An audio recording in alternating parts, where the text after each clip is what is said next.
Welcome to Yelling Into the Void, a podcast discussing and exploring topics in World of Warcraft. I'm Tevin. I'm joined by Scott. Hi. And Scott, we are on the eve of actually yelling into the void. How do you feel? Well, I feel weird. I feel weird because the people that are listening to this now are probably doing so while playing the game. And I'm jealous of those people, and I'm mad at them because they get to do something that I can't do yet, because it is Monday night. It is the last night of season 2, and we're here talking about season 3. And I'm mad about it. So, Scott, I've got a question for you. Yeah. Because my answer to this is no, I have not yet. But do you have your belt all the way upgraded on all of your characters you want to play? Yep, I do. I did that. I also logged in earlier today and spent all my undercoin. I also moved Valor Stones from characters I'm probably not going to be playing to make sure I had Valor Stones on my main. Not full Valor Stones, by the way, because I've decided, I don't know, you'll have to tell me if this is wrong or not, but I've decided that I'm going to probably get a decent amount of Valor Stones, both running the campaign quests and doing the M0 World Tour that we're going to have to do. And I'm probably not going to have too many things to spend those Valor Stones on right when the season opens. So I don't want to be at 2,000 and then lose out on the ones getting from the quest. So I've really overthought this. And I'm sitting at 1,500 Valor Stones on my main. So I'll say I'll agree that you probably won't have a lot of things to upgrade, but I don't know that I agree you're going to get a decent amount from doing anything in this fucking game anymore, dude. It takes forever to get the stupid Valor Stones. Oh, we'll see. We'll see. The quests normally give like 5 Valor Stones each, and we're going to be doing a bunch of them. So we'll see who's laughing last when you have to eat 700 Valor Stones. And I'm over here sitting pretty. Well, you know what I could do, right? What's that? If I'm going to overcap on the Valor Stones on my main, I could just transfer some to an alt. Oh, are you assuming that transferring of Valor Stones will be allowed at the beginning of the new season? Because I don't think they've said that. I am assuming that. And if it's not, I'm going to be kind of pissed off. I think that's a bad assumption. That's why I did all my Valor Stone transferring today. Because I don't think it's going to be. I betcha. That's going to piss me off. I'm not going to lie.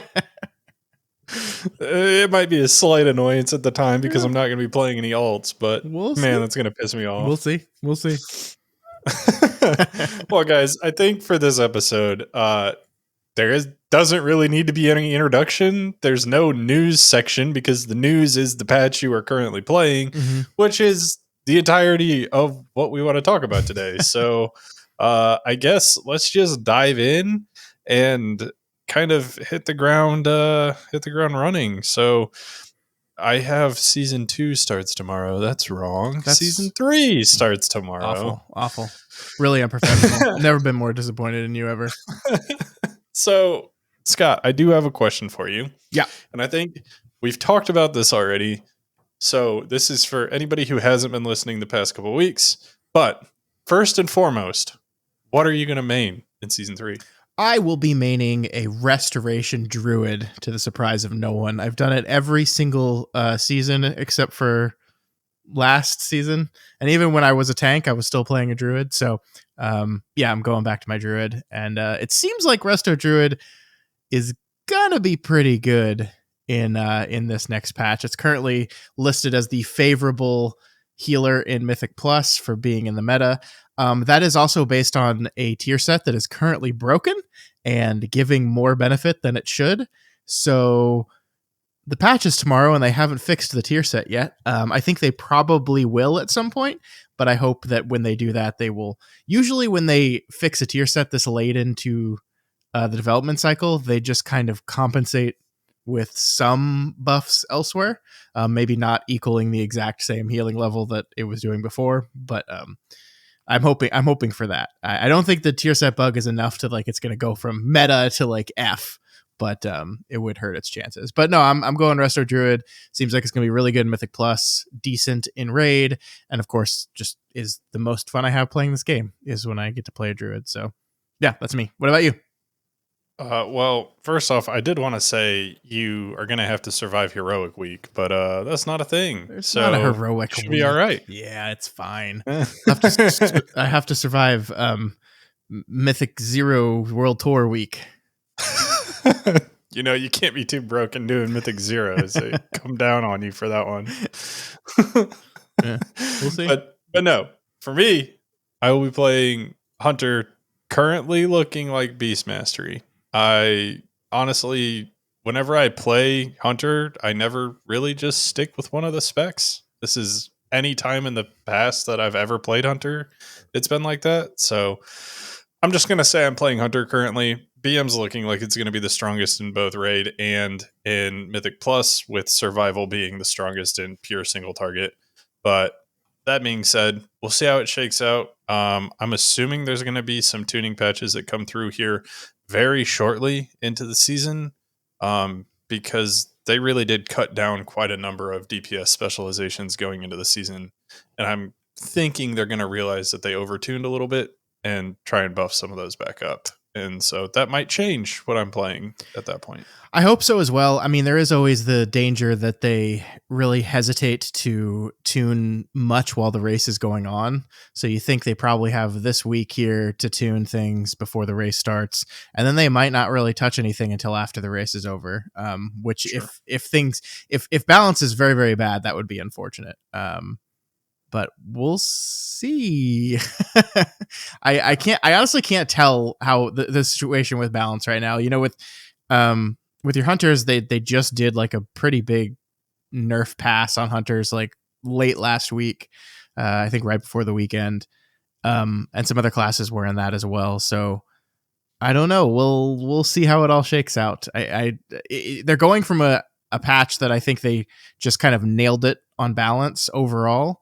And it's going to be hard to live up to that, but we will see. I think you're right that while of course testing this and getting everything as balanced as possible and test is most important, the definite second most important thing is that they respond quickly and eagerly to any balancing issues, both within classes and then within both raids and the dungeons as well, for sure. Yeah, the thing that I did notice that is interesting with hunters, and sorry if anybody listening to this doesn't give a single shit about hunters, but I'm going to say it anyways. There is a build for hunters for Mythic Plus that doesn't run multi-shot for BM.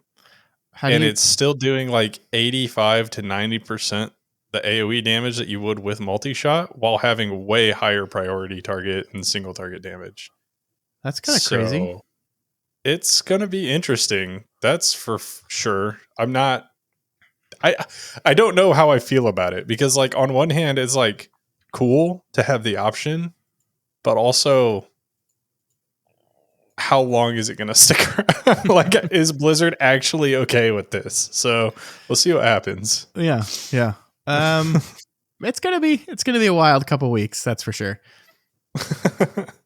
Well, on the other hand of things, so we've got our mains decided. Yep. And we're still like toying around with guilds where like we're currently on a raid roster. I'm on multiple raid rosters, just trying to like feel out guilds and see which one we end up sticking with.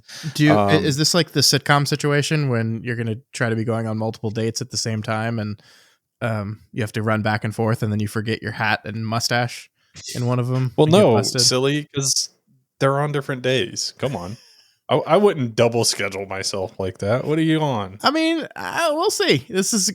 We have some real comedy potential here, is all I'm saying. Do they know about each other? They don't know about each other. I also don't know if I'm going to play my hunter in both of them or not. Well, you're going to steal gear from people in one of the raids. They're going to be like, why are we getting less drops? And you're going to be hiding in the raid corner. that I'm going to be in second has like 35 people. So I think they're going to get plenty of drops. We'll see. We will see. That's a lot of people and a lot of drops coming out. If they ask me in the court of law, I'm not going to lie to them. I will turn you in. That's fine. But hopefully they don't ask you, because, you know, maybe we'll just get lucky and the like 4 people out of the 35, like the 4 people that push us over to get an extra piece of loot will we'll just guarantee we get that extra piece of loot every time. What if I think it's they're like an 80% chance or some shit like that. what if they're listeners to the podcast? Well, then I'm screwed, aren't I? Yeah. Yeah. Should have thought about that. Maybe they just don't listen. Or maybe they don't know I'm me. Because I don't think I've ever said my character's name on this podcast. So you want me to tell people? I don't really care. But also they don't know what server I'm on. Shit. So it doesn't matter. Your name's unique all enough. No, I think you couldn't get away with this. No. I won't let you get away with this. No. Yeah. Raid is going to be interesting. That's for sure. What are your raid goals? I think we've talked about this in the past too. Yeah, CE baby. No, my goal in the raid this tier is to simply mesh with the group I'm with and see if I fit in there or not. That's it. I mean, obviously I want to finish the season AOTC. I'm not worried about getting that. I think even if I ultimately end up having to pug it, I'll get there eventually. But no, my immediate goal is just get to know the people in my raid group and see if I like hanging out with them and like playing with them, and then go from there. No real big goals outside of that. I obviously want to do the raid. It looks sweet. My best trinket is in there, so I got to go in there. But other than that, no big goals this time around. The other raid goal that I don't think you've said that we both have is poaching people from raid to join our Mythic Plus team. So you're playing both sides and you're planning on stealing people. This is great. Well, this is great. Not necessarily stealing. They'll still be raiding. I mean, you use the word They'll just poaching. Doing Mythic Plus with me. You're using the word poaching. So no, I have more or less the same goals. I am attempting to try and fit into a couple of Mythic rosters for the entire purpose of maintaining interest in the game for my guild the entire expansion entire season. Not necessarily with the intention of getting CE, but if we get there, that's cool. I've Mythic rated in the past and I enjoy it. So I hope that it will just continue to drive engagement throughout the entirety of the patch. And that's really the main goal for me. Good deal. I think these are achievable. These are smart goals, as they say in the corporate world. All right, and so time for the not so smart goals. What are your Mythic Plus goals for this season? Oh, 3,800 thereabouts. Dang, that's impressive. You gonna go for title? No, just 3,800. If it happens to be title, well, good. No, I don't know. Like I keep going back and forth on this. On the one hand, I want to focus on one character more, and I want to go further than I went this tier. Really, I got just shy of 3,100 this season, and that was really from I would say charitably to myself, not really trying to push high. I kind of had my goal to hit 3K on all the healers, and so I just got 3K on each healer and then stopped playing them and went to a different one. And so I really never tried to push. I have all 13s on one character, and that's about it. So my goal this season is to do a little bit more than that. I would like to get up to all-timed 15s, which I think is like 3,300, somewhere around there. I just want to push a little bit further, but then at the same time, I'm like looking at all the other healers and all the changes they made to healers, and I was like, I really want to try. It seems like this healer, now their other hero talent is going to be the one they're playing in Mythic Plus. So I learned how to do the last one last season. Now I want to see what the other one's like. And I keep finding myself saying this to the point where I'm like, am I just going to end up playing all the healers again? Maybe. I think I will do that without the specific goal of like 3K on everything. But we'll see. I think just to be conservative, just like all 15s as a start on my main, and then see how high I can push from there is the primary goal of mine. Yeah, I will say the one thing that is a bit weird for me this season is like I really mainly want to focus on my hunter. And I'm gonna play alts. Like it's inevitable that I end up popping on an alt because like sometimes you're just not in the mood to push high keys. Yeah. And that's fine. Yeah. But the other weird part is I think Scott and I have raided together for the last like 2 or 3 years now. Shadowlands And season 3. Yep. yeah, and so if we end up on different raid teams, it's going to be odd to say the least. Yeah. So, I'm but other than that, gonna we're miss you, still going to man. be doing keys every single night I'm gonna miss you, that we man. can. Hey man, who knows? Maybe I'll still raid with your group or whatever. I'll still raid twice a week. Probably not, but maybe It's a lot of rating. It's a lot of rating. 4 times a week, technically. Man, that's a lot. I wouldn't do that. Yeah. It doesn't save a lot of time for Mythic Plus either. No, it doesn't. But yeah, I mean, really, let's talk about what season 3 like is, because as it stands right now, and I don't know if you feel the same way or not, but I feel like Blizzard just like nailed the landing with season 2, and it feels like at least we're teed up to hit the ground running still in season 3. Do you feel the same way or not? I do. I think like the lore and the feel and the look of everything is just really solid, and I think it's got people pretty excited. I wouldn't say I'm concerned about the Mythic Plus dungeons because I haven't played them. Like I didn't play any PTR, but I've just been like I was listening to podcasts today, and I'm a little worried that there's some issues with from what I've heard from people maybe overreacting, saying things like they took my two favorite dungeons, Gambit and Halls, and they ruined them. Is the thing that I've been hearing people say. I don't know why. I think they've just made some changes. Like those are two dungeons that I think you can do like the biggest pulls in like the history of Mythic Plus, and it seems like they've made some changes to prevent big pulling in those dungeons. We'll see how much those stay and if those get scaled back or anything over the course of these first weeks of the season. So I'm a little concerned that maybe the tuning is going to be a little off and the first few weeks are going to be rough, and that's going to like kind of put a stick in the spokes of the season for a lot of people maybe. But I mean, I think the general sentiment I'm getting, the general vibe I'm getting is that people are pretty excited about this. And I think especially coming off the back that after this launches 2 weeks later, we're going to get the midnight announcement. Just seems like there's a lot of WoW talk that's about to happen over the course of the next 3 or 4 weeks. As everything gets kicked off, the season gets kicked off, the race gets kicked off, and then boom, the second the race is over, we got midnight coverage coming. It just seems like it's a good time to be a WoW fan. So I think my excitement is at an all-time high right now. I'm like logged into the game right now. I have nothing. There's nothing to do tonight. Like I've achieved all my goals. There's nothing I can do, but I just really want to play the game right now. And it's a great time for a new season to be coming out when I just really, really want to play the game right now.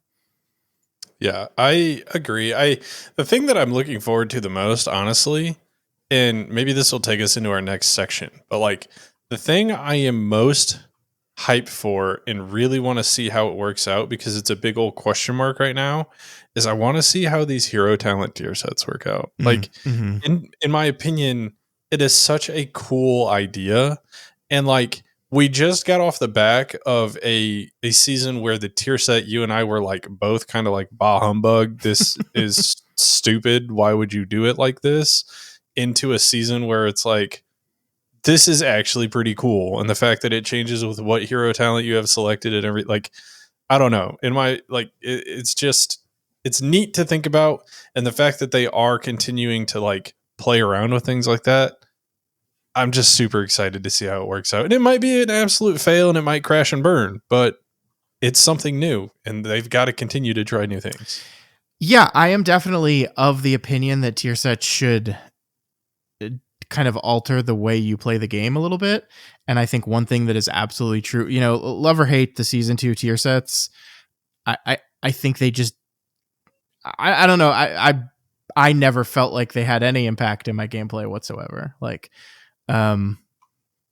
they all did the insurance healing stuff, and there were various levels of good. I guess the only difference I'll say with that is like the Holy Paladin tier set was like blah blah blah.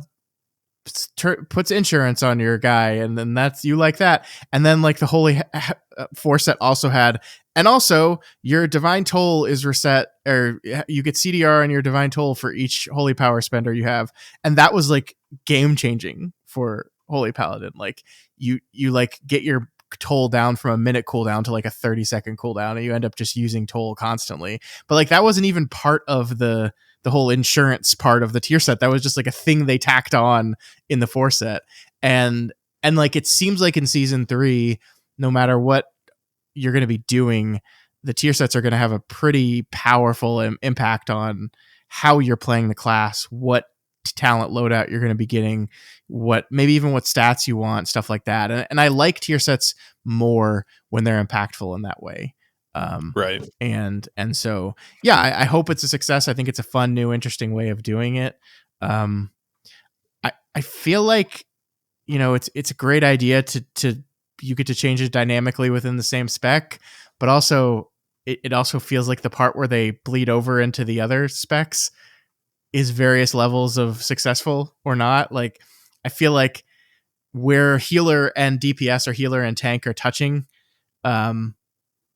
there isn't a lot of actual overlap in what the tier sets do. It's just like they operate with the same hero talent, but they do just very dramatically different things, which makes sense. Like it's like I think it's impossible to have an effect that is equally good for a DPS and a healer on that tier set. It makes I don't even know if that's a complaint per se. It's just true that like we say they're tier set based or hero talent based tier sets, and that's true, but it's not like they only had to design 3 of them, right? They still had to design ones that are functional for each and every role type in the game. Right. Yeah, the other part of this that I think is super interesting, and I don't know if you agree or not, but you know, we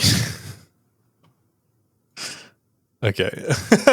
I can't even talk about it. I was gonna say something stupid about the fucking optional boss in the raid, but I can't. Well, did you see the news? Did you see the news? The optional boss is not optional. Yeah, you have to do it for Hall of Fame. Yeah, if you want Hall of Fame, you have to kill the optional boss. I mean, the only thing I can think of here is they did this for like farming purposes, that once you've geared out your characters on the boots and everyone's got their boots they need, you can just not do the boss. But even then, there's already a raid skip in the game. So I still don't understand. Like, and I think they've done a really terrible job of explaining. And I think honestly, they probably just shouldn't have announced it as an optional boss. Like even if it was one, right? Like even if the reason they did it is because the storyline they were telling in the raid, this is kind of a side story. They just shouldn't have said it that way, because it just brought more confusion than it was worth, I think.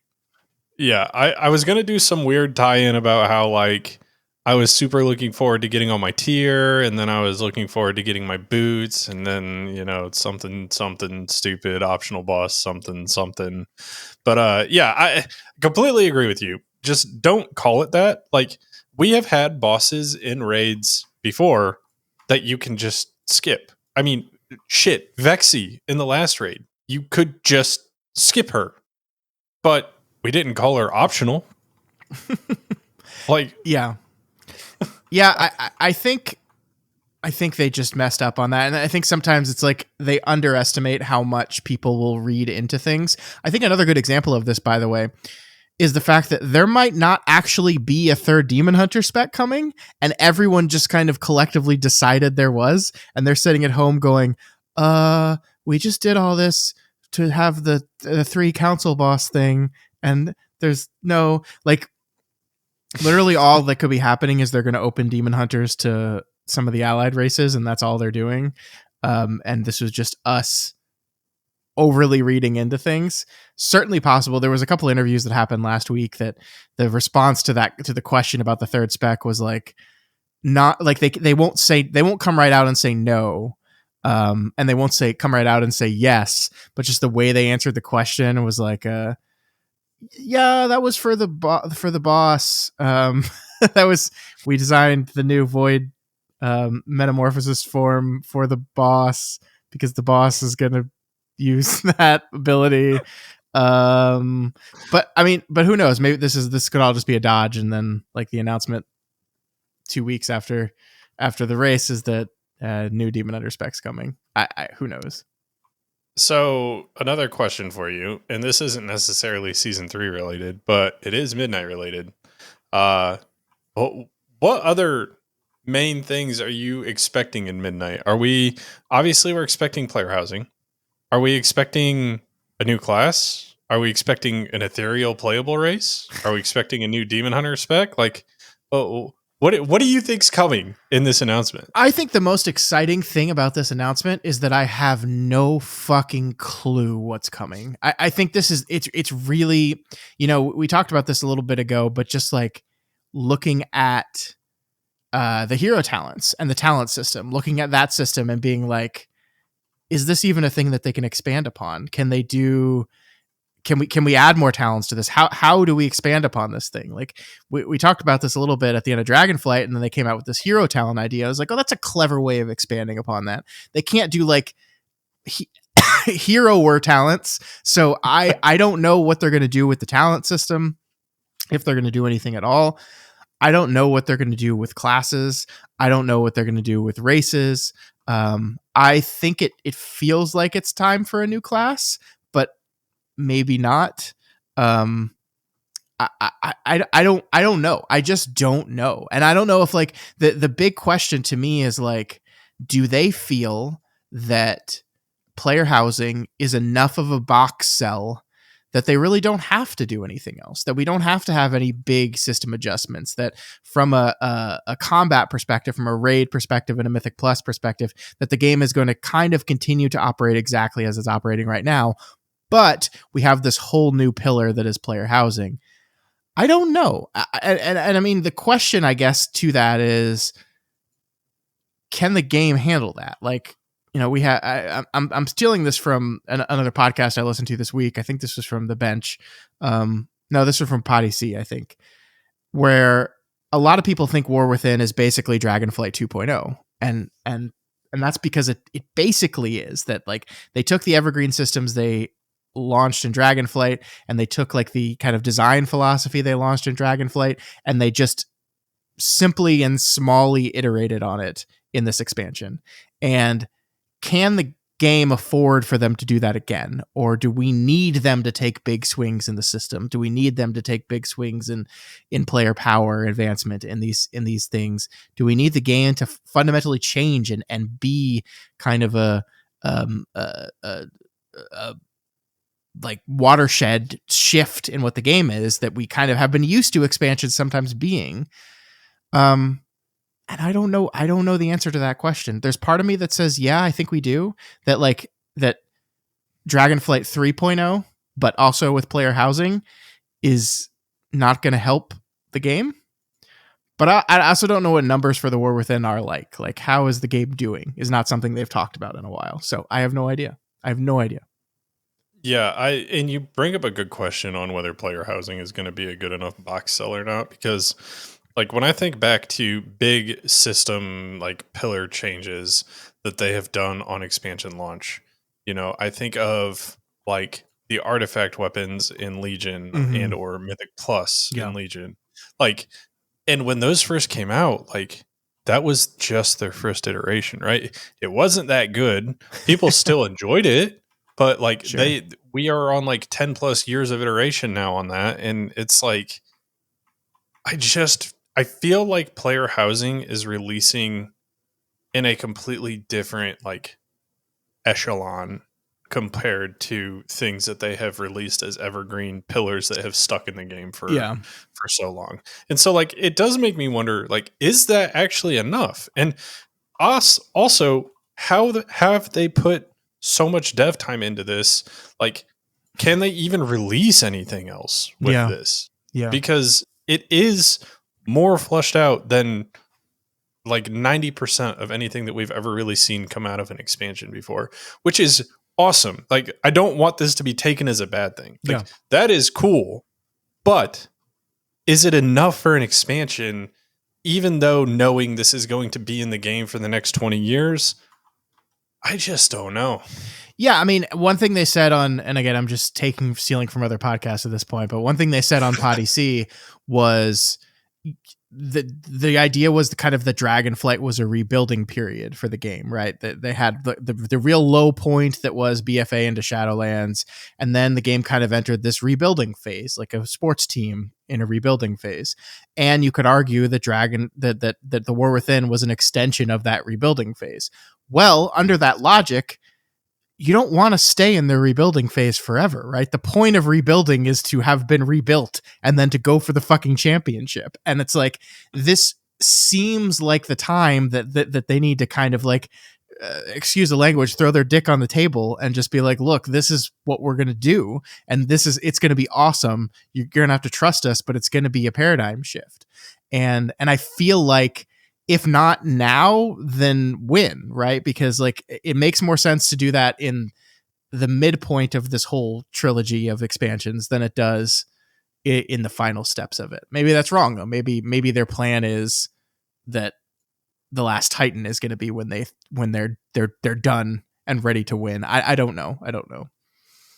Yeah, I would be under the assumption that the real driving force behind The Last Titan is going to be the story wrap up that we have. Like it should be, right? Like Sure. it's almost like Endwalker was for Final Fantasy 14. Like Endwalker brought Reaper, it brought a lot of cool things to the game, but really the whole driving point behind that was we are wrapping up this storyline. Yeah. It is finished and people were very excited for that. So I really feel like that's what The Last Titan should be, especially knowing that we had been told about this like series of 3 expansions well in advance of that releasing. So yeah, I don't know. I don't know. It's going to be like, I think we're going to get so busy with the season over the next couple of episodes that you and I are really not going to get to talk much about the Midnight stuff until after it's released.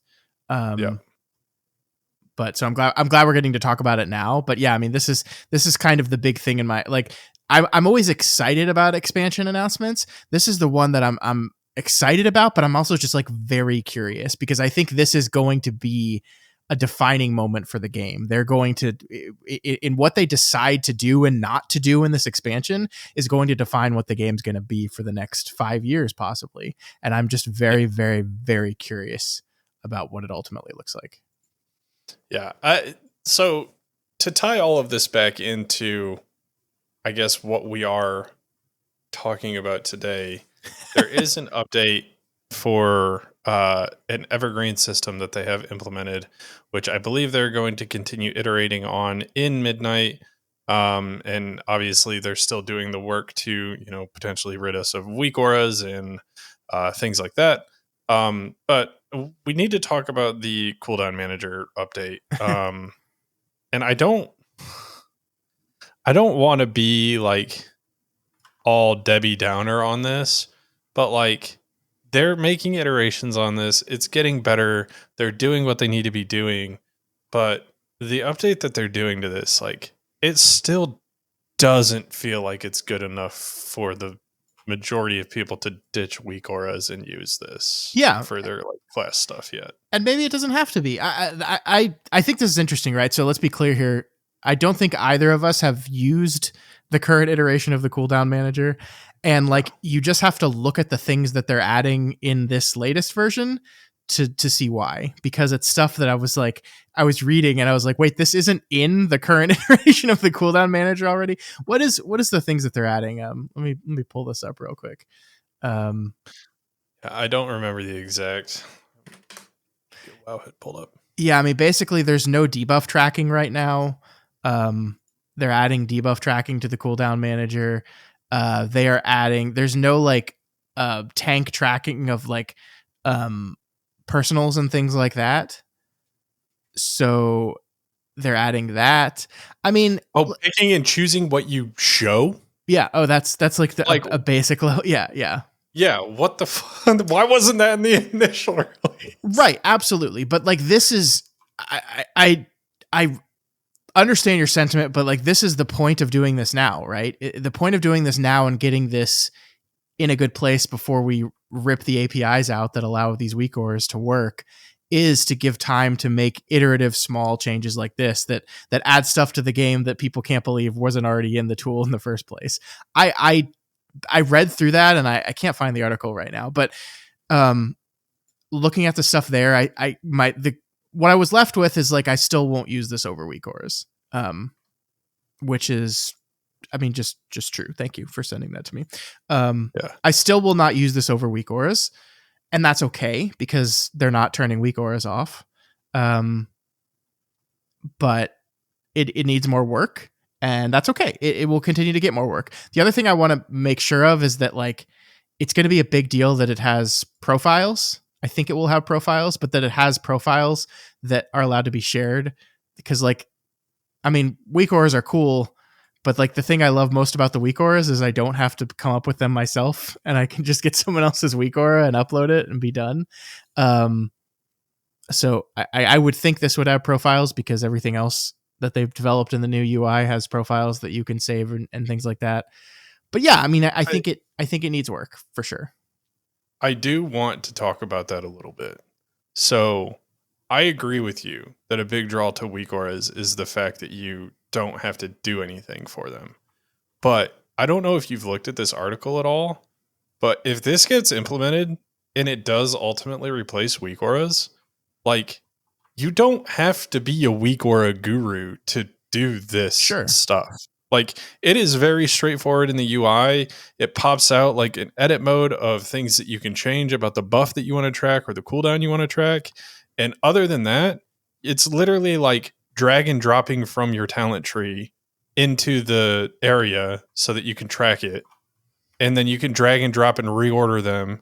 And then you can move it around in the UI with the UI like tools. So like this is very, very, very user friendly when compared to weak auras. Yeah. And I think it is going to be amazing for that if it ends up getting to the point at which it can like fully replace the class specific weak auras that we have. Yeah, and that's good. And I think that should be the goal. Absolutely.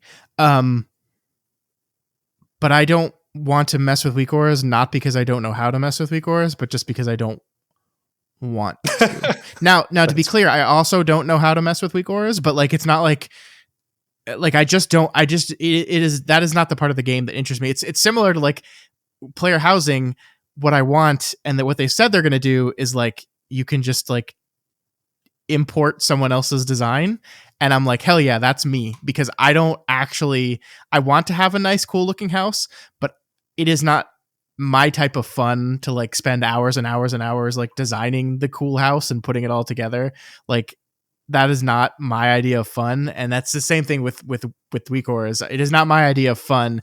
Like my idea of fun is playing the game. My idea of fun is not tinkering with my UI for hours. And like part of the reason why I use Atrocity's UI pack is because I found a UI pack that works for me, and I don't have to do anything. I just have to download the new version of it whenever it comes out and drop some folders in place and then press like load UI. And then I think the only thing I have to do is I change how debuffs show up on my unit frames, because I like the different debuff colors to stick out and be much more noticeable. So I change that, and that's all I do.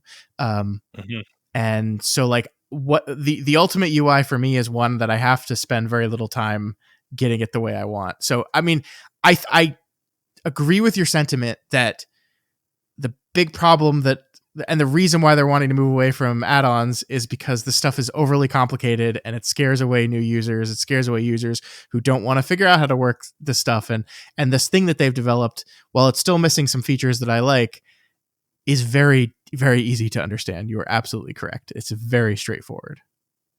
I do want to call one thing out specifically with the things that they're adding in that does bug me a little bit. So they're adding the ability to have sound alerts, and they're going to have like sounds that you can pick from, kind of like you would in weak auras. Mm-hmm. What I don't see on here and isn't explained is having the ability to have text to speech, which is massive when it comes to certain things on weak auras. Um, so I'm hopeful maybe they'll add that, because I think that's one thing that it looks like they've addressed sounds, but haven't given you the ability to do text to speech yet. Yeah, text to speech is Um, something I use a whole lot. I have basically every ability in Mythic Plus. The like I will have the bigwig's voice thing that will read the ability name out to me, and that's like in the midst of frantically healing things. Have like I learn the names of the abilities, and it says blah blah blah ability, and I know okay, it's time for it to come, and I use that function a whole lot. So I agree with you. The other thing it says is you can choose from a drop down list of sounds. Like, okay, am I going to be able to add to that, or is it going to be limited to just Blizzard sounds? I mean, these are the small things that I think ultimately decide whether or not people are going to like this stuff. Is it fully customizable in like the Apple way, where like you live in their interface and in their world and you can't bring anything into that world, it's a closed system? Or is it going to be fully customizable in a way that we've developed this thing for you, but there still will be some add-on functionality or some customization functionality within it that allow you to bring stuff in that they didn't design? I don't know, we yeah. haven't seen that yet. And then I said one last thing already, but I just read this as well. And I thought it was going to answer your question, but it's not. It actually brings to light something else.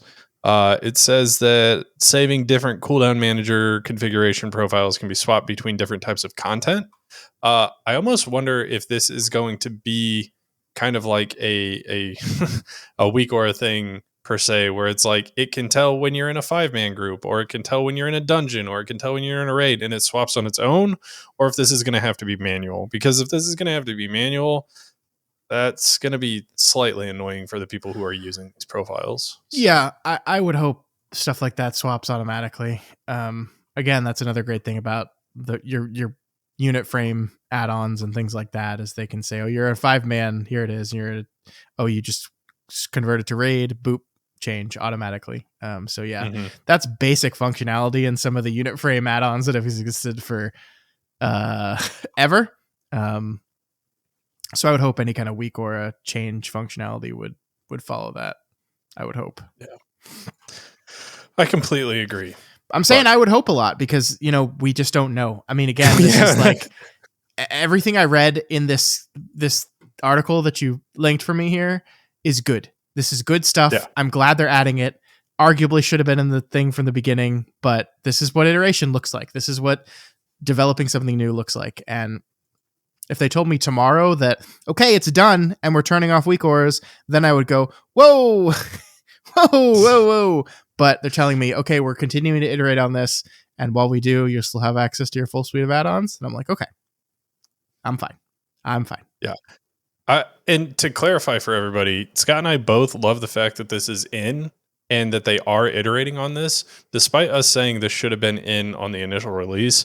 The reason for that is, just to clarify, it isn't because we didn't want them to release it when they did and to iterate on it. It's because it was so bare bones that nobody's going to use it, and therefore they're not going to get any real feedback. Like, there is a minimum value product, or whatever you want to call it. MVP normally is what it's called. Mm-hmm. And I don't think they quite hit the MVP for this to be usable and actually get feedback on. And I think that they're getting much, much, much, much closer with this update that they're doing here in season 3. Well, I guess tomorrow. And people might actually start using it and might actually start giving real feedback, which is good. It's going to allow them to iterate faster. I hope so. Like it makes me, so we are obviously going to get into beta for Midnight, right? Because you can now buy your way into beta. So I will continue to do that.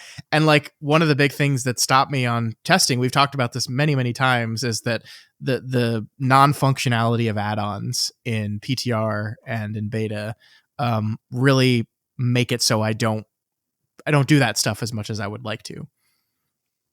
If I can pop this thing into beta, and mess with it there, and then get to test it along with the Midnight beta, I think that'd be really cool and get to use it and get to play with it. So yeah, I mean, I absolutely a step in the right direction.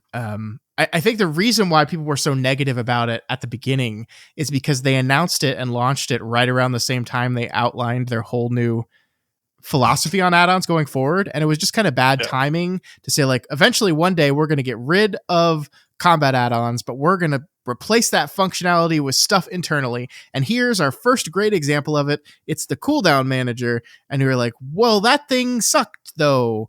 So that's why people got understandably a little bit nervous, and this is what makes you less nervous. And again, I think everyone, it's hard to see this as a negative thing, as long as this is another step in their duration and not, we did it, we're done. Mm-hmm. Well, Scott, there is something that we haven't talked about yet in really hyping up season 3.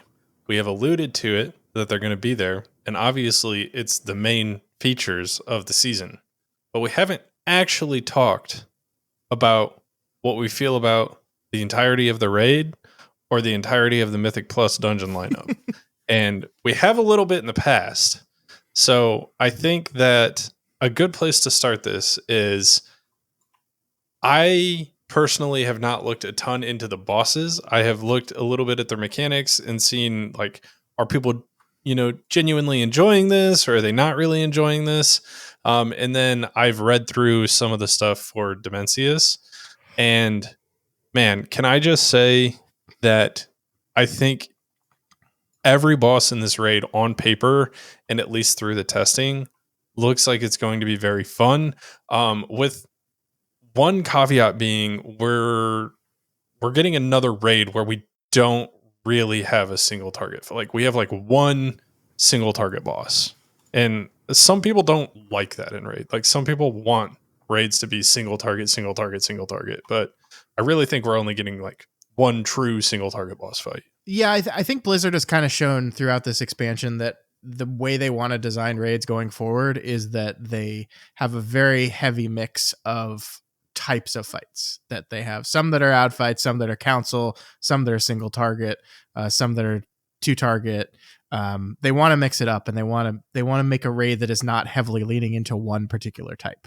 That allows for different classes to shine at different moments. It also, for the people that have the luxury, allows them to swap and change comps pretty dramatically fight to fight, which again doesn't affect you or me at all. I'm okay with that. I think the raid in general looks great. I'm with you that I have not done my prep work for the raid yet, where I've really nailed down what the strategies for each of the fights are going to be and what I need to know and what I need to do. I haven't done that yet. I will before we raid. I promise, Mr. Raid Leader, if you're listening. But yeah, I mean, my general vibe on the whole thing is as positive as it was when it was first announced, which is, this looks really fun. This looks really, really, like, just from a story perspective, from a design perspective, from an environmental perspective, from a boss design perspective, everything seems to look really, really, really fun. And I could not be more excited about this. I think this is going to be a great time. I'm curious, what to you at the end of the day, like, what defines a successful raid for you? Like, what is the most important thing in your mind to look back on a raid and say, yeah, they really pulled it off this time? Anything that isn't Aberrus the Shadow Crucible. So what I mean, this is, I'm glad you said this, because I agree with you, and we said this last week about Aberrus. It was not a very good raid, but I remember, like, going into that raid being pretty excited because I thought the shadow and flame aesthetic was really cool and would create what I thought was going to be like a really dynamic but moody and cool raid environment. And I think ultimately it did not deliver in that regard. And that was one of the big disappointments. But, like, are we possibly setting ourselves up for similar disappointment again, or we're like, oh, this void aesthetic is gonna be really cool, these bosses look really cool, and then the actual act of going in and doing the raid week over week is not going to live up to that? What do you think? I don't know. So, like, to answer your question in a legitimate sense, because my first answer wasn't really that. Uh, uh, I think that what really makes or breaks a raid isn't is one particular boss annoying or not. It is in general the theming of the raid, the way that you progress through it. Is that fun?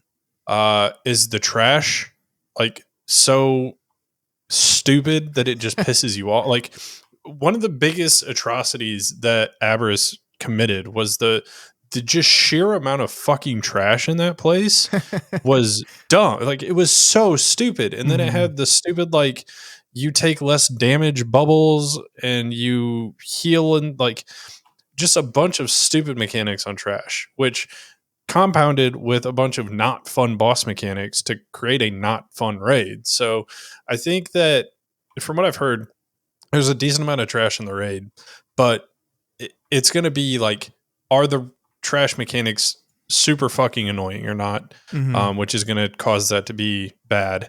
And then, like I said, it isn't one particular boss or two particular bosses that ruin a raid. It is, are the mechanics in the raid as a whole, when you take a step back and you look at it, are they fun? And when you look at Aberys, and I don't know if you agree or not, but Sarkareth's mechanics in general, I don't think any of them were necessarily fun. The knockback mechanic on the tiny platform, and then you had a bunch of other shit that you had to do. Like, I don't think any of those were fun. The council fight wasn't particularly done in a good way. Um, like the second and first boss were pretty uneventful. So like the mechanics that they had weren't necessarily bad, but they were Yeah. super like forgettable. So I just think that the mechanically intensive fights in Aberys had annoying mechanics rather than fun mechanics, and that compounded with the trash and then forgettable boss mechanics for every other boss just culminated into a not very fun raid. And so I think, like, you got to hit at least like two or three of those points to have like a not shit raid, I think, right? Sure. Sure. Yeah, I think all that's very, very fair. One thing I'll say about this raid is the trash, even if it is super annoying, the renown track removes trash slowly over time, right? That is one step on the renown track, is as you move up it, the trash gets lessened and lessened. And I actually, I know we touched on this briefly, but I just want to bring this back again because I think this is kind of a great design philosophy, because you and I have talked about our struggle with trash and raids, whereas like I think like the one of the cool things about raids is we're breaking into someone's sanctum, right? We're breaking into someone's sanctum and they're throwing everything they had at us, which is all their people, and then it eventually culminates in some powerful guy who's trying to step in our way, and that's a boss. But still, like invading a castle, there's a bunch of people that live in the castle, and so all those people are going to come fight us. And that, to me, that feels like an important part of a raid. That the trash feels like an important part of a raid. But the problem with trash is that it is really pivotal to that first feeling of going into the raid, that it defines the aesthetic and defines the tone of the raid going into it.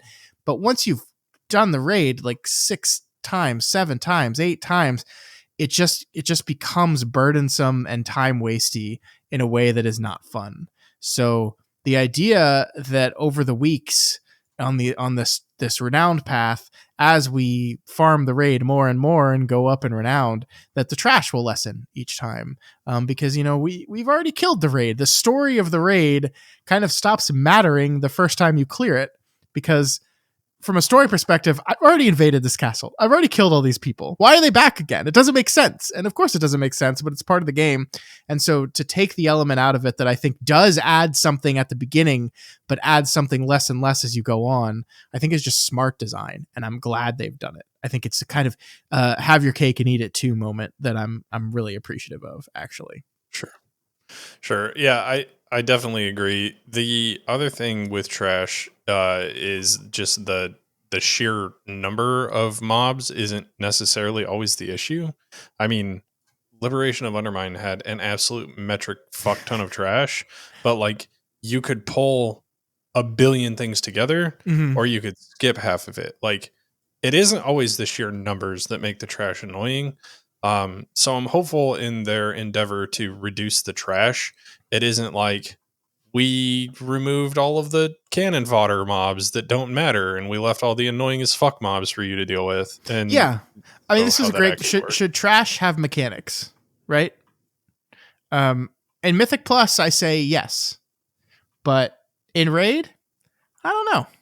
Maybe like a mini boss here and there every once in a while. But yeah, I think for the most part, like you have 10 to 40 people, um, and just fucking go in there and you're invading the place. So like getting to pull big is always fun, right? And the one thing that can be fun about trash in a raid is that you've got your raid of a shit ton of people and you can just fucking pull this whole room and kill this whole room. So you start putting like complicated abilities and mechanics on trash in a raid, that stops being fun almost immediately. So yeah, I think it's a balance. Like I don't think you want every mob in a raid trash to be just like a tank and spank, like HP sponge, and that's it. But yeah, you do too much, you take away the only small fun part of the whole thing. Yeah. I do remember the like one shot ads in the first season of the War Within in Nerevar Palace. There were like these like spider dudes who would just like target somebody and then just kill them if nobody like intercepted the beam or whatever it was. Yeah, Those were pretty funny. those are While funny. annoying if you got picked, they were funny to watch other people get picked. Yeah, I mean that's a good point too. Like part of the fun of raids is hanging out with your buddies and the wonderful feeling of Schadenfreude when your bad things happen to your friends is part of the fun of raiding. Like there was also those one beetles that would just like chuck the tank behind Oh them. yeah. Like that Yeah, how was many times you get thrown off the edge? so many times. I still like which way are they going to throw me? I don't think I ever figured it out, and I died so many times. And I was like, everyone was laughing. I was laughing. We were all laughing. It was funny because like in Mythic Plus, that kind of stuff is like, oh, I just fucking killed the key. In a raid, like even the most challenging dumb mechanic like that in a raid is like, a person died. It's okay. There are like 20 of us. It'll be fine. And that's just part of the fun of it. So yeah, I think that's great actually. So, do you agree with what I was saying about like what culminated into Abris being a bad raid, and do you think that that's the things that they need to avoid going into this raid? Well, I guess it's too late; they've already made the raid, but Yeah. hopefully they have avoided going into this raid. I think I do. I mean, I think Abris was this it was this weird like culmination of badness that isn't always going to happen. Like you said, it's not just one thing; it's one thing stacked upon another thing, stacked upon another thing. That made it this just kind of disappointing experience. I still didn't hate that raid. But yeah, I mean, I wouldn't say like Echoes of Neltharion was not a fun fight, and that's the penultimate fight. Sarkareth was a weird fight. There's certainly parts of Sarkareth I liked. It also was like who's Sarkareth? Like I think that raid suffered from that as well. When I know they announced when they had first announced the raid, it's like, and it will culminate in your final boss being this guy, and I was like, who's that? Huh? Am I supposed to know who that is? And so like that could hurt it too. Like a lot of times, like Aberys, I understand the story of Aberys and why they went where they went, and it is part of the greater Dragonflight story. But it just felt like a stopgap raid in a way that Undermine didn't. Like it's so funny because Aberys linked closer to the overarching story of Dragonflight than I think Undermine did to the overarching story of the World War Within. Like it did still link, right? We had the thingy, the demon heart, whatever it is, and that was part of the story. But it was mostly like a pause to do this fun, silly adventure thing. And even though that is more true in this raid than it was in Aberys, Aberys felt like treading water more than this one did, because it's like I feel like the game is telling me all this stuff is really important and pivotal, and I'm like, I don't know what any of this is. These guys? Like even the one where the one raid boss that was like the ad fight where like mobs are spawning and climbing up the wall. Like even that, I was like, who are these guys? Why are they here? And it's just like I felt like the storyline was a little clunky in explaining to us exactly what was happening and why it was happening, and that contributed to, I think, all the feelings we're having. Mm. Yeah. So all in all, I guess our feelings on Mana Forge Omega are hopefully optimistic. Mm-hmm. Would that be accurate? Yeah. Well, I mean, like from the stuff we were talking about, like we know who Dimensius is. Dimensius is a big old bad guy. The story has made very clear why he's big and why he's bad and why we have to kill him. And like, so even like already, I think the raid has a leg up on all that. So putting aside everything else, we're already sitting good. And then, yeah, it's just everything else has to execute on that level. And I'm optimistic. Yeah. The last thing here that we haven't talked about, Scott, is dungeons. And we've talked about a lot of the things that we're nervous about and we have heard aren't necessarily going as planned, with Halls of Atonement, and them changing how like fish sticks work in Gambit and things like that. And we can touch on that a little bit more again here. But like in general, how are you feeling about the dungeon rotation? How are you feeling about the dungeon balance that you've seen so far, and the changes that they have made? Because they have made changes to some dungeons, even some dungeons that we have literally just started doing. Like changes to bubbles and changes to the poison in the first area of Arakara and changes to the final boss of Arakara. Like there are other changes that I don't think that you and I have given as much of a time of day as the main concerns that we have for the dungeon rotation. So I'll let you kind of kick it off wherever you want to start on that. But how are you feeling about the dungeon rotation going into season 3? Fairly positive. I mean, we talked about the changes to Gambit and Halls that people are talking about. Just to let people know, Tevin kind of alluded to this, but the changes to Gambit that people are most upset about is the fish sticks. So there are mobs in the Murloc area at the start of the dungeon that cast this thing called fish stick, which is basically a totem that it throws down on the ground that pulses healing on all the Murlocs. And it used to be something in Shadowlands that was kickable. And so the fish stick coming out was basically a failure mechanism. Like if you didn't properly stop it, it was going to come out, immediately start pulsing healing. And if you pulled enough, you had a bunch of these guys all dropping fish sticks. And like, I just remember being in a key where no one was kicking the shit. This was back before healers had kicks, so there was literally nothing I could do. And we were just like, I was just sitting there in this group on like a 2, and nothing was doing enough damage to ever kill us, but also we would just never ever like kill the things in time, because they kept getting healed by the fish sticks. So they changed the fish sticks multiple times over the course of this this patch cycle. They shortened the distance with which they could heal from, and they lengthened the cast time.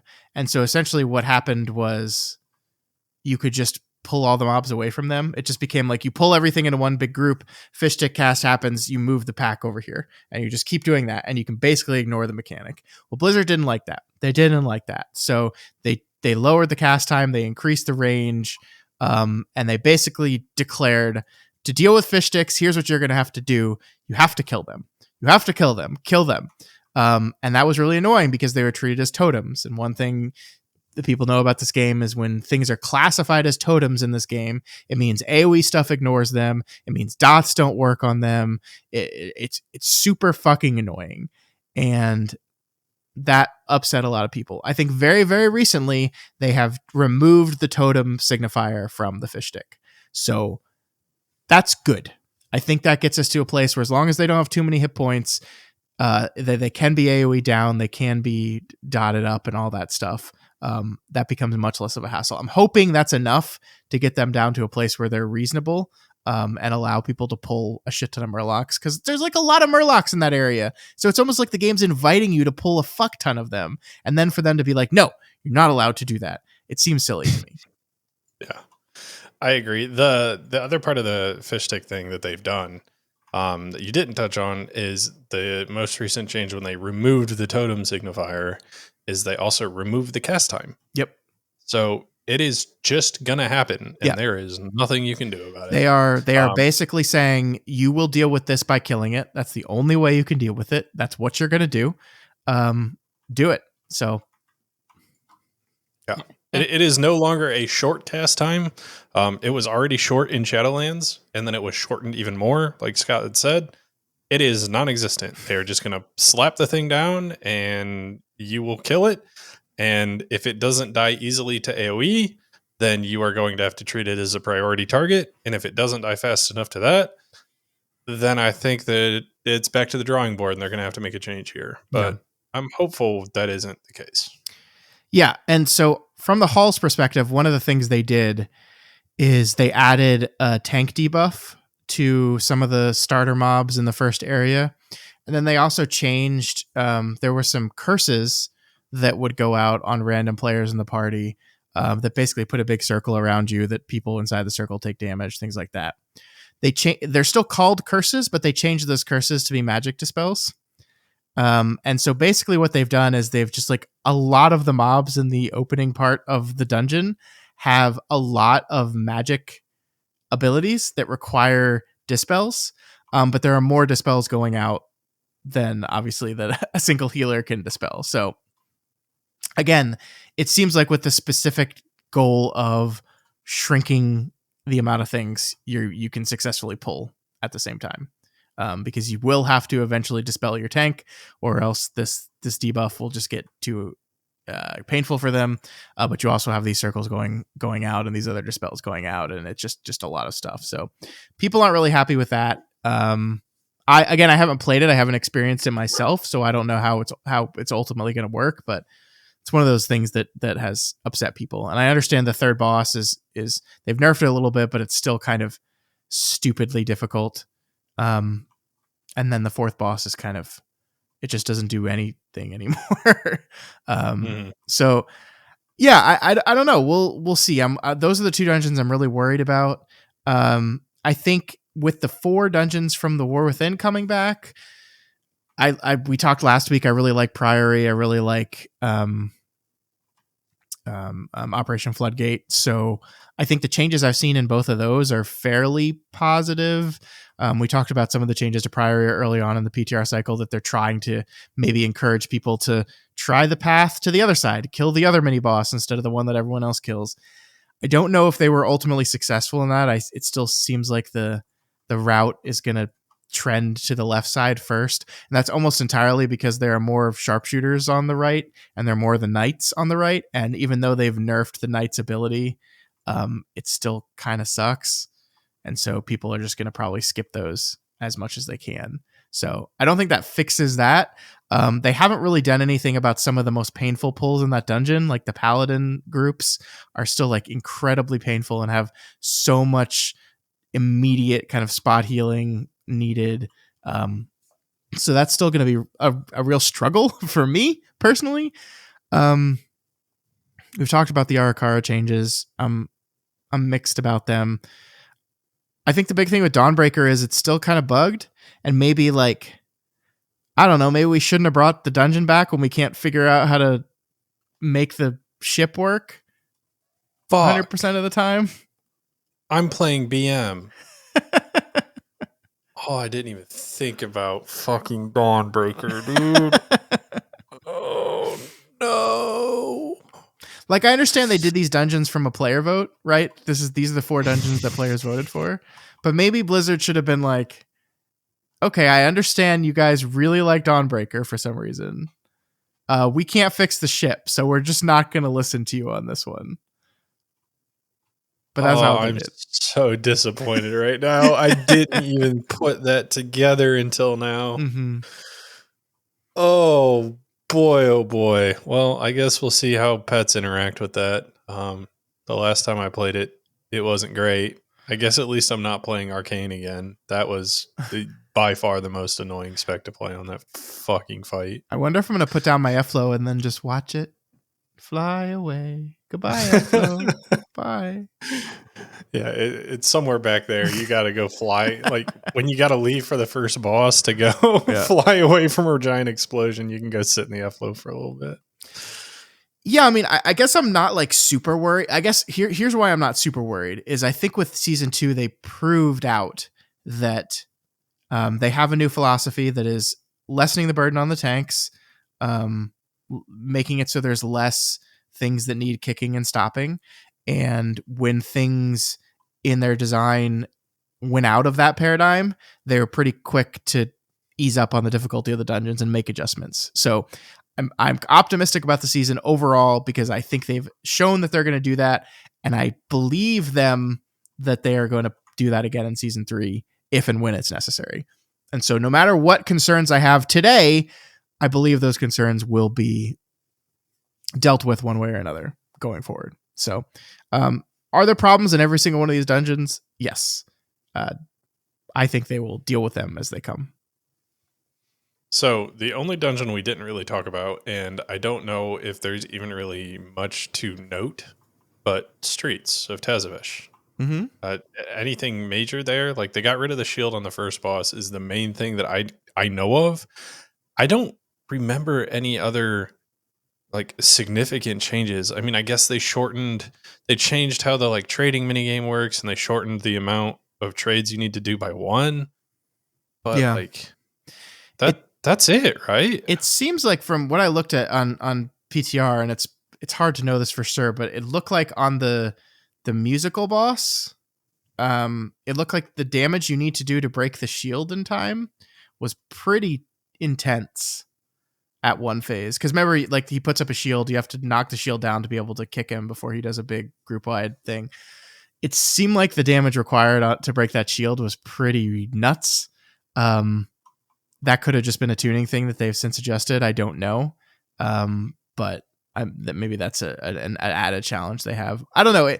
From what I've been seeing, Streets is one of the easier dungeons in the season. And so that's the vibe I've been getting from people. They have kind of shifted the count around in some places. They made some minor changes to the bosses. I think apparently the mailroom boss is like from a damage perspective, it just does so much less AoE damage than it did. Like I remember in Shadowlands, that was a boss that required a lot of healing, which was not wanted to lust that boss, yeah, which was not it's not the trend in Shadowlands that like there were a lot of heal check bosses, right? There were one every once in a while, but there were some bosses. There were quite a few bosses in Shadowlands actually. Were just like, do we need a healer for this? But that was one that definitely had a pretty heavy heal check, and it seems like they eased up on that a little bit, which is funny because they like have added heal checks to every single other boss, but this one that had a heal check, they're like, maybe that's too much. I don't know. I don't know a lot about Streets. I didn't see that many people run it, but I also don't see people talking about it very much, which I think on the PTR when they're not talking about a dungeon, it means it's probably okay. And then we have the new dungeon. We have Echo Dome Aldani, which I think just looks pretty sweet. I think the mechanics look fun. It seems like it's going to be challenging, but not too challenging. Yeah, I mean, it's hard to really have an opinion on it, right? Because we haven't played it. We haven't had to experience it before. We don't have anything to compare it to. It's standing on its own 2 legs, just like Floodgate did when we first started off with that in this season. So yeah. But Tevin, the most important question all night. What do you think of the new Delve? There's a new Delve? Yeah. There's a new Delve. It's in. Didn't know there was a new Delve. It's in the Dragon Isles. It's in the Azure Dragon Vault. Isle? Yeah, it's in the Azure Vault. What the fuck? You go back to the old Azure Vault and you delve in there. Okay, War Within really is just Dragonflight 2.0. That's all I'm getting confirmed here. Why? Is there a portal? Like a portal? Yeah, there's a there? portal. You do not have to fly to the dragon. Okay. Yeah, there's a portal that takes you there. So There's also going to be a room in Tazavesh that has portals to all the bountiful delves at any given moment. So no more flying to delves ever. I'm fine with that. Yeah. I do delves so infrequently anyways that like that doesn't really make a difference to me, and I think it just alleviates the things for the people who do delves frequently. Not me, man. I'm a master delver. Yeah. You did say you have your belt upgraded on all of your characters. I did. So. I have my belt upgraded. I got the mount from the overcharge delves, Brand's max level. You killed the boss? I killed the boss. Yeah. I am a mole person. Yeah, for as much as you shit on delves, it seems like you enjoy them quite significantly. Well, hold on. I said I did them. I did not say I enjoyed them. Well, so Scott, all of this hype aside that we have for season 3, obviously everyone listening to this, you're already playing the update. You're time travelers. Congratulations. I hope you're having fun. But you and I have explained what we're doing for our mains, kind of explained our goals for Raid Mythic Plus, and then chatted a little bit about the hype that we have around season 3. I guess the final question that I have is, if you are looking at season 3 as a whole, stacking up to the rest of the War Within, do you think that this season needs to exceed season 2 to continue the momentum into Midnight? Or do you think that player housing and the things that we already know about Midnight already kind of are generating enough hype to kind of keep the ball rolling into Midnight? I think it needs to be the best season of the expansion. I do. I think the vibe I'm getting on the War Within from the general populace is, this is all right. That's fine. And I think they kind of knew this going in. You're setting up a trilogy structure. You're setting up a 3-part story. The first part has to do a lot of the setup. It almost by definition doesn't contain the most dramatic moments of the story. And so it's a lot of treading water. It's a lot of setup. And so this is the final moments of that setup. This is it. And I think if we want to declare this is what the World Soul Saga is going to be, these were just the precursor for it, and now we're getting into it. If we want to lead into Midnight with as much hype as possible, if we want to build hype for the expansion announced, we want to build hype for the housing, if we want to do all these things, it has to be the best raid, it has to be the best season, and it has to be the best version of the War Within going into it. That's a lot of pressure, and I think it can do it. But I do think normally I would not be so definitive about this. It's like normally it's okay if it's just an okay patch. I don't think so this time. I despite the fact that I think you're right that player housing is going to be hyped, despite the fact that I think people are going to get really excited about the Midnight announcement. I think there's a lot of people out there that just thought the War Within was kind of okay and maybe even stopped playing.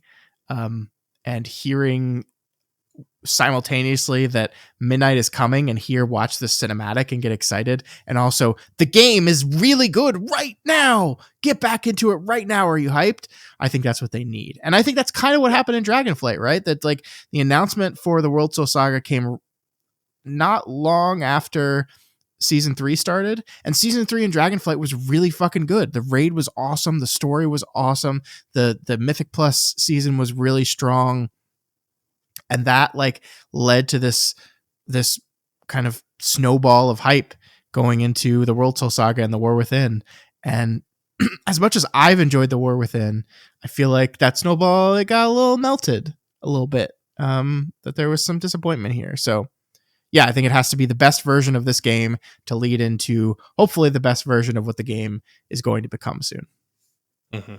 Yeah, I think I completely agree with you. The other like main thing that I think that we have talked about in the past is they did all of these changes for Mythic Plus around the season 4 timeline of Dragonflight. Mm-hmm. And they fumbled that a little bit in season 1. Yeah, And then they made a bunch of improvements to that going into season 2, but they lost a decent amount of the player base who is very interested in Mythic Plus due to that fumble true. in season 1. So showing that they can continue to iterate on it well, and make it a better iteration of the system that they did kind of mess with in season 1, I think is key in bringing those players back in Midnight or in season 3. Yep, I agree. So, so one final thing. What are your race predictions? Race to world first predictions. Oh my gosh. Predictions or what I want to happen? Why not the same? I think that Liquid is gonna take an expansion sweep. I think they got this in the bag. I think it's going to be a very close race because I think the final boss is going to be very challenging. I'm thinking, what do we think? What's a reasonable boss pull amount? Like 260, let's say 295, 96 pulls. I think it's going to be very close. I think Liquid and Echo are going to be making progress and slowly ticking the boss down at the same time. But I think my Liquid boys are going to take it in the end and take the expansion sweep. It's kind of interesting that like they've already won the expansion, right? They won the first 2 races, and there's not going to be another one after this. So they've won the expansion already. But to get the sweep, I mean, when's the last time a sweep happened? That's pretty huge. That is a good question. And my thought process is Liquid's going to win 3rd day after the second reset. I'm putting that out there. That's what I'm thinking. Okay, so what day is that? Let's put a number to that so we can hold you accountable. Let's see. So first reset will be on the 19th. Mm-hmm. Second reset is the 26th. So the 29th is what I'm saying. That's what I think. I think You said Liquid after will second win. reset. So you think this race is going on for 2.5 weeks? Yeah, because they're going to spend the first week doing fucking splits, Scott. Okay. Yeah, I think that. Do you think it's probably going to end up this way, but is it going to be weird that the race is going on at the same time that Midnight is being announced? No, I don't think so. But like, from a coverage perspective, like all the content creators are going to be doing coverage of the race.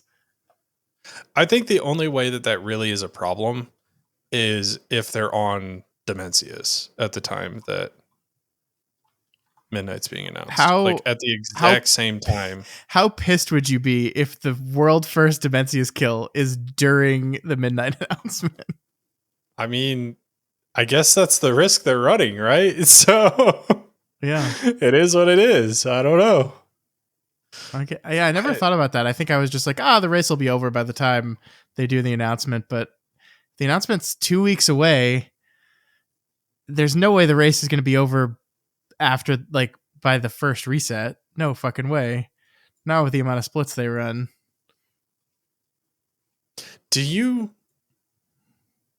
What reset did we make it in this race? Do you remember? This is a pretty fast one, right? Yeah. I mean, I know the big thing with this one is that Echo killed, was it Bunk Junker before the reset? I think there was one point where Echo like killed a boss before the reset that Liquid didn't kill, and it was like, oh shit. But I can't remember which boss it was. So this race was 12 days. Okay, so it was before the second reset. In front of mine. Yeah. So I would like to see it go past the second reset, I think. That's a long race. I believe. I don't know about that. You don't think, didn't Nurubar Palace go past it? Probably, but that was a long race too. Let's see how long this was. Oh, come on, Google AI. Why can't you give me an update on this one? I can't find it. Well, either way, Ansarek had 404 polls. Gallywix had 100 polls. Yeah. I this is going to be really interesting, right? Because logic would tell you that one of the things people were most displeased with in the race was that Gallywix was so easy.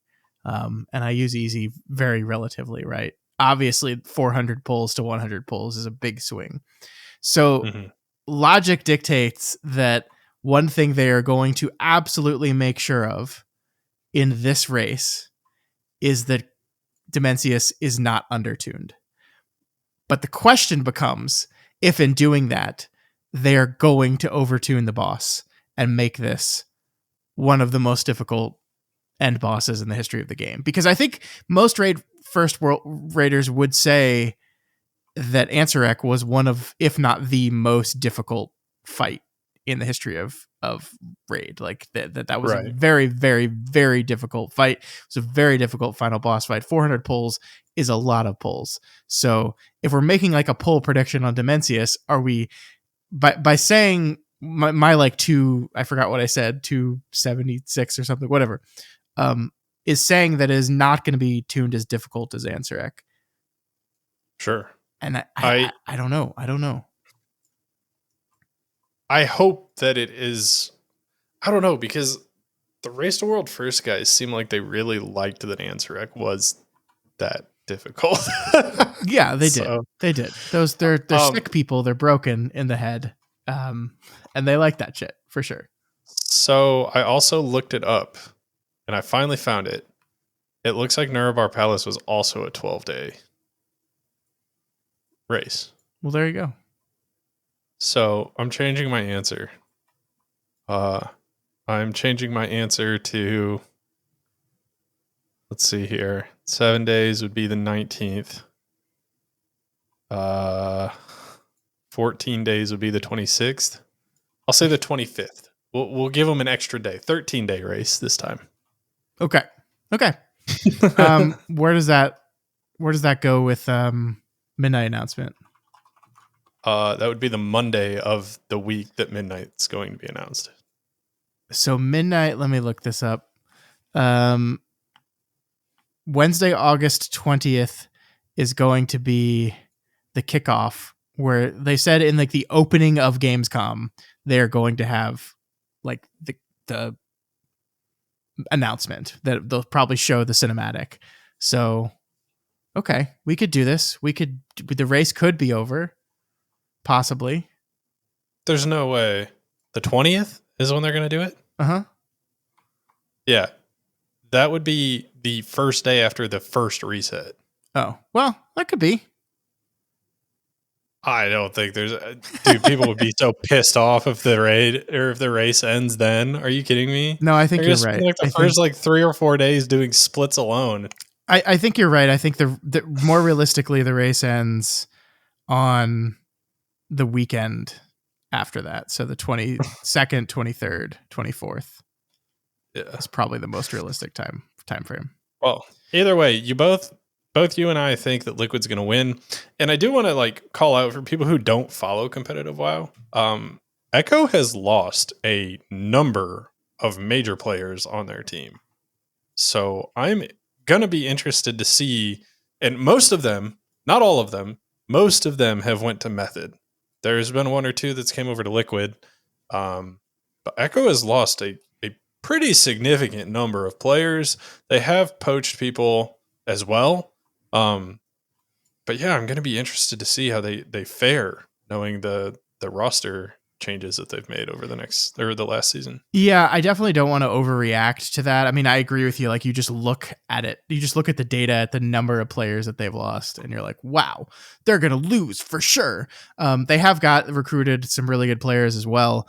Also, the things that they did not lose was the leadership experience, and that is just so key. In this thing, like the people who organize and lead everything are still there. Not to take anything away from the individual players, like they need to be very, very, very, very good at their job. But I think it would be an error to count them out. I think it's going to be a close race, as it always is. But I like my Liquid guys. I think they're playing together very, very well this expansion. Like, I know we talk about Gallywix being easy, which it certainly was, but like, Muggsy wasn't. The reason Liquid won the race is because they beat Echo on Muggsy, and they just outplayed them. Like that. That's just like all things aside, like talking about, delayed release, what advantages, blah blah blah blah. Put all that shit aside. What happened was Liquid outplayed Echo and killed the boss before Echo did, because they played the shit out of it. Especially on the healer team. The healer team, that was a very healing intensive fight, and the Liquid team played better than the Echo team. They just did, and that's why they won. So we'll see. We will see. I asked you this in the Liberation of Undermine podcast that we did. Is this the time where we see a 3-horse race? Or you still think it's just the 2 main contenders? I don't know. I would love that. Nothing would make me happier than to see Method really make strides. And they've certainly invested the time. They've certainly beefed up their roster. It's probably the strongest roster they've had in a long time. I still kind of feel like, from a resource perspective, like it's like the 2 like billionaires and like the multimillionaire, and it just like it still feels like they're at a disadvantage to the other 2 teams. I think we are going to see the difference shrink pretty dramatically, but I still think they're playing for third ultimately. Would love to be wrong though. Would absolutely love it. I mean, I guess only time will tell. Hopefully nobody gets banned for the first week of this race. And I guess we'll start off from there, right? I mean, they would have to be pretty stupid, right? They would have to be pretty stupid. Like, for example, if you're a guild pushing Race to World first in, like, I don't know, Mista Pandaria Classic, and you discover that you can enter the raid an hour before anyone else can, and you just go in and start killing bosses. I mean, no one would be that stupid to do something like that, right? Right? I feel like if they were that stupid, like, they would get banned, but just long enough that they weren't going to be world first winners. Yeah. Like that would be a pretty good reconciliation. That's probably what would happen if someone did something that incredibly dumb. You're right. All right, Scott. Well, you and I have been babbling idiots here for probably the past 10 minutes. So what do you say we wrap up this episode, and both of us look forward to being able to play the season that everyone who's currently listening to the episode is playing tomorrow? I'm so jealous of you people. I'm so jealous. I'm not even really going to get to play on Tuesday either, because Tuesday is my big recording day for one of my other podcasts. So I really not going to get like any time to play tomorrow. So I won't be there. It won't be until people are listening to this podcast that I'll be actually able to play the game. But you know what? My taking a month off in the middle of at the beginning of season 2 really helped me with this feeling, because I used to like get such FOMO and jealousy of the people who got to play right away on Tuesday. And I took a month off. Was I behind in the gearing process? No, I caught up really quick. Did I get to accomplish everything I wanted to accomplish in this season? Yeah, pretty much. So I'm fine. I'm fine missing the first day. It doesn't bother me at all. It doesn't bother me at all. Do you want to talk about the Evoker, or save that for a different day? What are you doing to me? Why would you do that? Why would you do that? All the healers to 3K. I think there might be one specific green class that didn't make it. No, he's got 3K gold.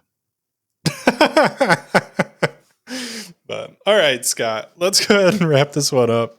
Let's stop our rambling. We can chat more about this next week. But my question for you guys this week is, what are you looking forward to the most in season 3 specifically?